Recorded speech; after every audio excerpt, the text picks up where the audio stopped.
At least 44 people have been killed and around 150 others injured in a stampede at a religious gathering attended by tens of thousands.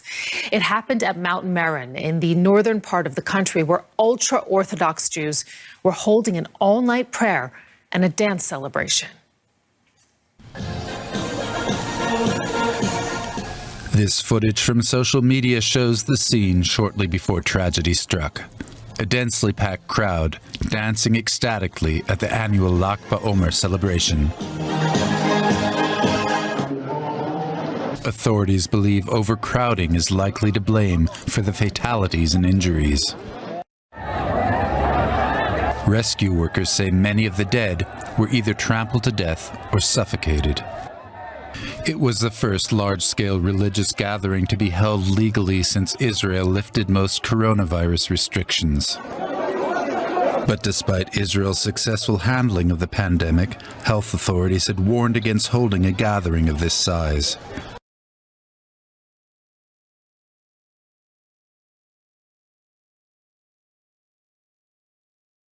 Alexei Navalny has appeared in court for the first time since ending a 3-week hunger strike.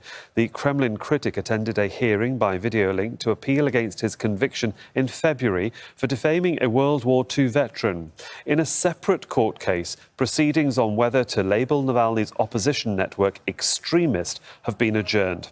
It's a move that could ban the group and lead to activists facing long sentences in prison.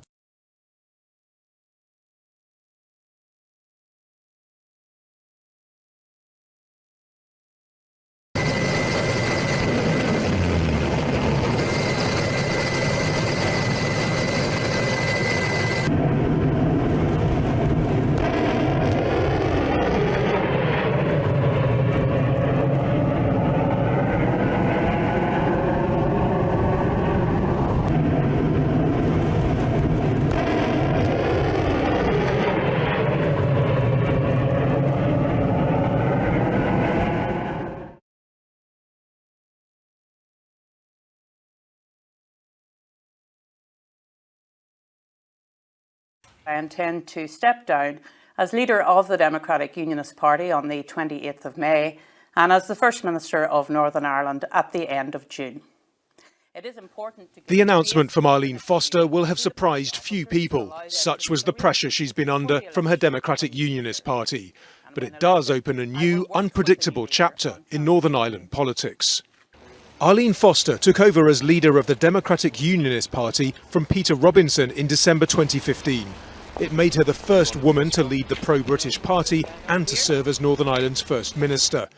Less than a year later, officials said serious systemic failings over a scrapped renewable energy scheme would hit the budget available to the Stormont Assembly. Arlene Foster's opponents demanded she resign.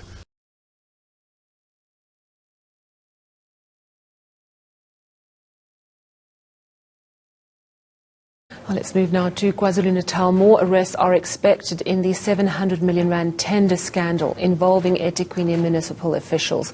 Last year, the Hawks raided 15 homes belonging to the members of the Water and Sanitation Unit as part of investigations into fraud, corruption and money laundering. The Hawks believe they've made progress. They've effected arrests while some of those implicated in corruption have been charged. But at the moment, it's still not clear when the investigations will finally wrap up. Investigations are at a very sensitive stage. It has a lot of phases that we are dealing with, and as each phase comes to fore, we will be arresting suspects, and some of the cases are already in court.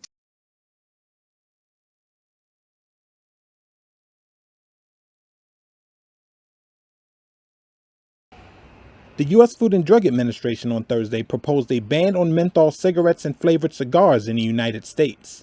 A win for anti-tobacco and civil rights groups, but a move that could erase a huge chunk of sales for cigarette manufacturers. For decades, anti-smoking groups have sounded the alarm on menthol cigarettes, arguing they contribute to disproportionate health burdens on black communities and play a major role in luring young people into smoking. The FDA was forced to act by Thursday, a court-imposed deadline, to respond to a citizen's petition from 2013 seeking a ban on menthol cigarettes. The ban, however, is likely to take years to implement, with looming legal challenges from the tobacco industry.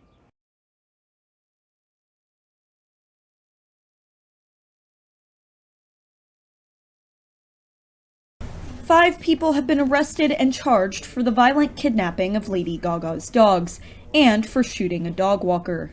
The Los Angeles Police Department said Thursday that 4 of them were known street gang members, while the 5th was the woman who reported she had found the dogs and later returned them safely after a reward was offered. The 2 bulldogs, Koji and Gustav, were dropped off unharmed at a LAPD station in February. They were handed over to Gaga's representatives 2 days after they were snatched at gunpoint by 2 strangers in a car. The dog walker, 30-year-old Ryan Fisher, was shot in the chest by one of the suspects as they grabbed the 2 bulldogs, but he survived. Another one of Gaga's bulldogs out walking with Fisher escaped and was later found safe by police.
Cleared for takeoff, but not by anybody in the control tower. City Airport in London has become the first major hub to do away with on-site controllers.